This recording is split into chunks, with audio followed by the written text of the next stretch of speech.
স্বাগতম এনচ্যান্টেড ফেরি স্টোরিজ, এক জাদুকরী জগতে যেখানে গল্পের আলো, ভালোবাসা ও স্বপ্ন মিলেমিশে ফুটে ওঠে।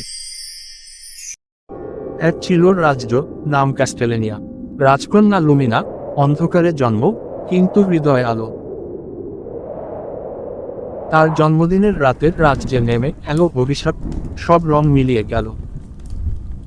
এক রাতে দূর থেকে ভেসে এল এক অজানা বাঁশির সুর। ভয় না পেয়ে রুমিনা হাতে মোমবাতি নিয়ে বাগানে পা রাখল। অন্ধকার বাগানে সে দেখল এক ছোট কুড়ি, যেটি মৃদু আলো ছড়াচ্ছে। কুড়িটি কথা বলল, সে ছিল এক অভিশপ্ত রাজপুত্র। রুমিনা প্রতিদিন কুড়ির সঙ্গে কথা বলতো, গল্প শোনাত। তার ভালোবাসায় কুড়ি চিনে চিরে আলোয় ভরে উঠল। ভয়ে থাকলেও রুমিনা থামল না, ভালোবাসাই ছিল তার শক্তি। তার এক ফোঁটা অশ্রু কুড়ির উপর পড়তেই ঘটল জাদু। আলো জ্বলসে উঠল, আর কুড়ি লোক নিল রাজপুত্র।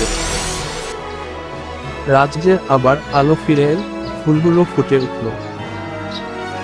রুমিনা ও রাজপুত্র একসাথে হাঁটলেন, খুশির শুরু। তারা রোপণ করল এক নতুন গোলাপ, ভালোবাসার প্রতীক। চাঁদের আলোয় বাগান ঝলমল করল, আর অভিশাপ মুছে গেল। রাজ্যের মানুষ গান গাইল, আনন্দে ভরে উঠল প্রাসাদ। রুমিনার মুখে ফুটল সত্যিকার হাসি। সূর্যোদয়ে রাজ্য পেল নতুন শুরু। ফুল আর পাখিরা গাইল সুখের গান।